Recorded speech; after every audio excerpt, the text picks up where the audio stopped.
Thank you, Bill, and thank all of you for making the trek on the metro system as we know it today, and with all its efforts that have to happen. I'm not sure if that's resilience or perseverance or Angela Duckworth's sort of perspective on grit, but those of you who have made it thus far and those of you who are continuing to do it, we much appreciate it.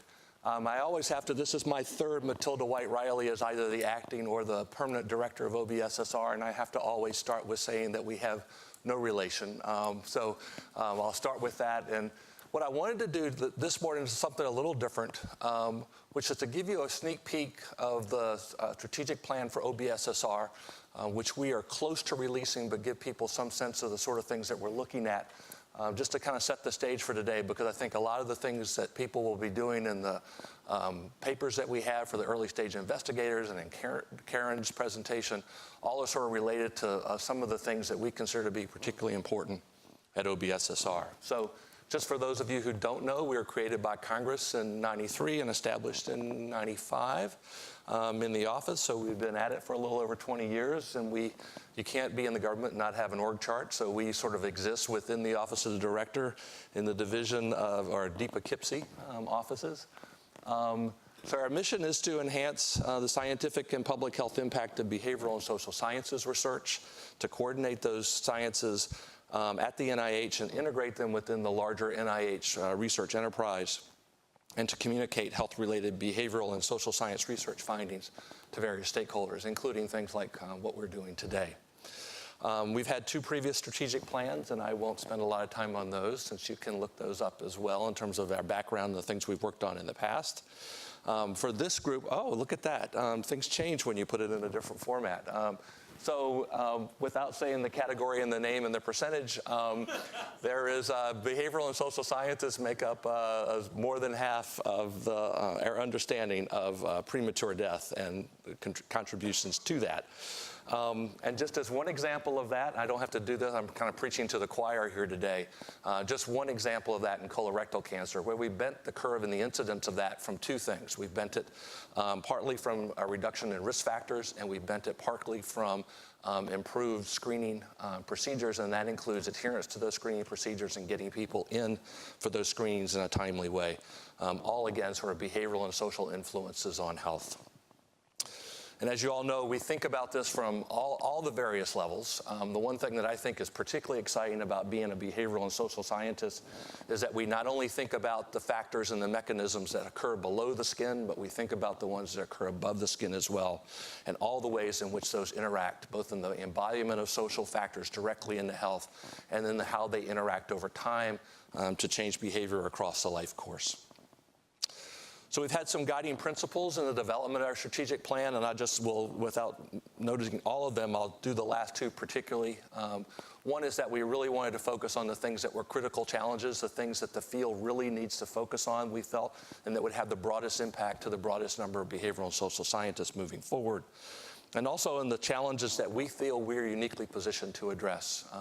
There are 27 institutes and centers at the NIH. They all have skills and focus and missions and things that they're working on. Our job is to uniquely put ourselves in a position where we're doing the things that they can't do easily by themselves, and to do that in a coordinated effort.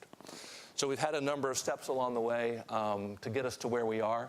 I'll just point to the box on the right, which are the strategic planning work group that we had from the NIH to help us develop this plan. We also had an expert panel that we worked with as well from the external research community to give us input on the strategic plan and how we were working on it moving forward. So in terms of structure, we've structured the strategic plan into three scientific priorities: basic and applied research synergies, methods, measures, and data infrastructures, and application and adoption of behavioral and social science research. And then four foundational processes, which are core to the OBSSR and have been with us since the inception of the office over 20 years ago now. So on the scientific priority one, our desire here is to improve the connection and improve the synergy between basic and applied research.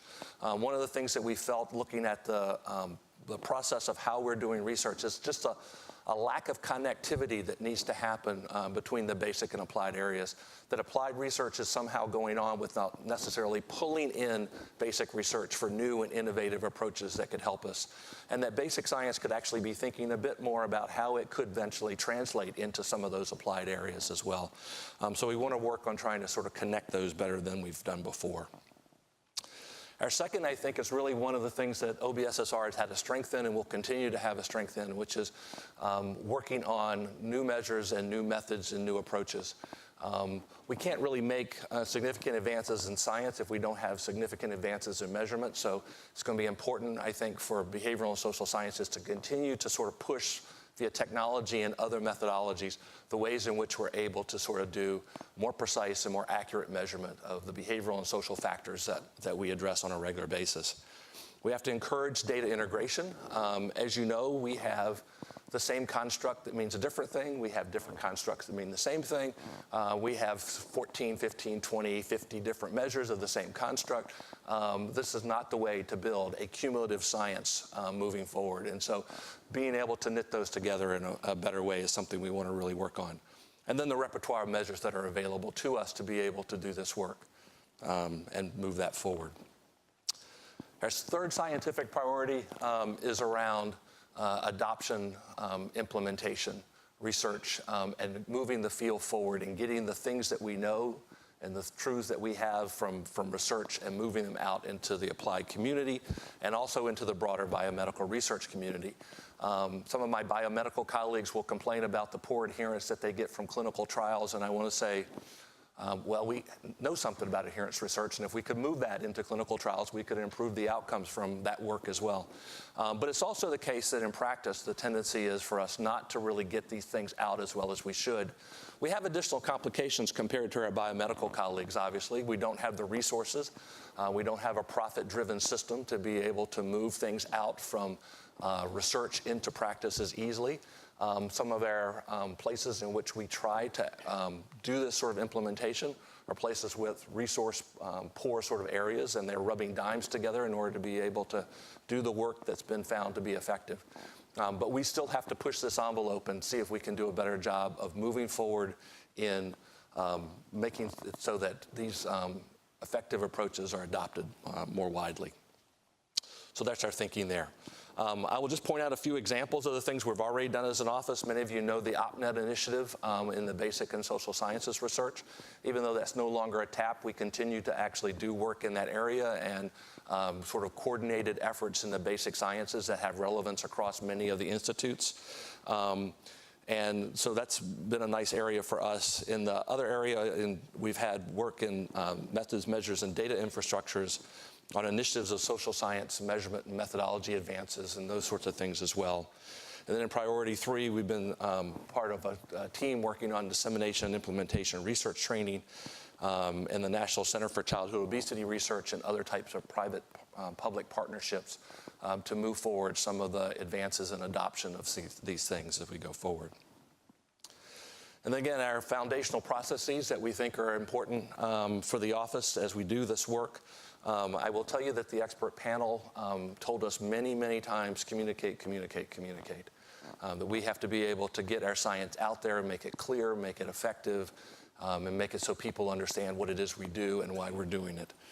So that'll be a critical piece of the office moving forward, and has been actually since its inception. Our coordination functions, which are core and key to what we do, and will continue to sort of coordinate. We have a wonderful group of behavioral and social science researchers across the 27 institutes and centers that we collaborate with.